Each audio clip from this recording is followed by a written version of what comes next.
A winter wonderland up across Colorado's high country. That's where most of the snowfall stacked up and continues. You can kind of see those flurries up there around the Loveland ski area just going off. Nice to have some fresh powder for the slopes and hopefully some opening days soon. As we look across downtown Denver, we saw mostly cloudy skies throughout most of the afternoon. A couple of sprinkles here and there, and then we're now watching kind of the last gasp of this storm as it pushes through. But wow, have we seen nearly every season in the past 3 days. Monday, 82, certainly felt like summer. Yesterday we were in the 60s, more like fall, and then today a taste of winter at just 45 degrees. High sitting in the mid-40s in northern Colorado, 40s off to the eastern plains, 50s around Lamar, La Junta, Pueblo too, and 30s and 40s up in the mountains. Tonight on the satellite and radar, you can see a storm system slowly exiting to the northeast, but still back behind it, one last wave.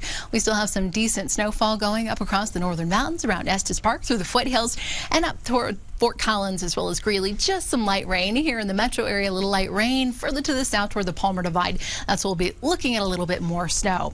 Colder air still will be pooling in back behind that cold front. In fact, we are looking at a bitterly cold start to your Thursday and to your Halloween. Freeze warnings in place for the western slope, Grand Junction, Fruita, Palisade, up and down the I-25 corridor here in Denver, southeastern Colorado. That's going to continue through tomorrow morning as these temperatures fall into the mid to upper 20s here across the city. So that hard freeze expected. I hope you have blown out the sprinklers. Temps falling into the 20s out east, and then teens mainly where we're going up into the mountains. It's a very chilly start to the day.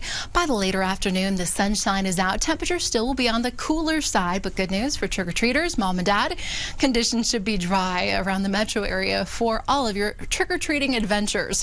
If you have the little kiddos, you're going to be out when the sun's still out. We'll be in the mid-50s around 5 o'clock, upper 40s around 7 p.m. And then for the late night crowd, 9 p.m., a little spooky with a temp sitting in the 40s. Overall daytime highs in the 50s, low 60s. We're actually ending October below average. A nice change of pace because it has been such a warm month.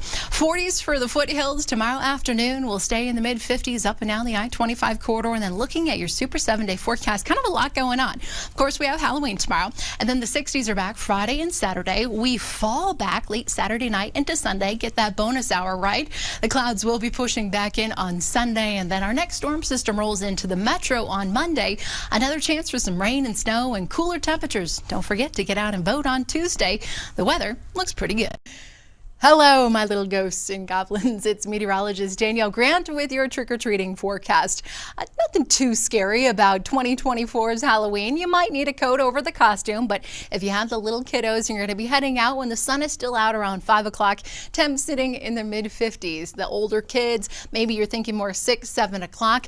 Numbers will have dropped into the 40s, so certainly coats necessary. We will have clear skies on tap for us Thursday night, and it's going to be a little spooky by about 9 o'clock.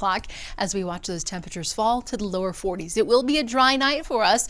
A lot of folks think back to Halloween's past and remember the snow on the ground, the giant winter coats over the costumes. You know, our snowiest Halloween was actually back in 1972 when we had 8 inches of snowfall come down that day.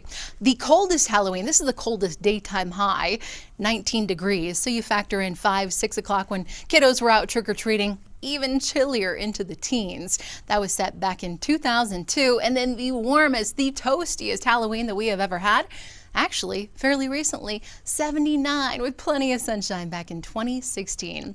I hope you have a wonderful Halloween and you are safe and get all the candy your heart desires.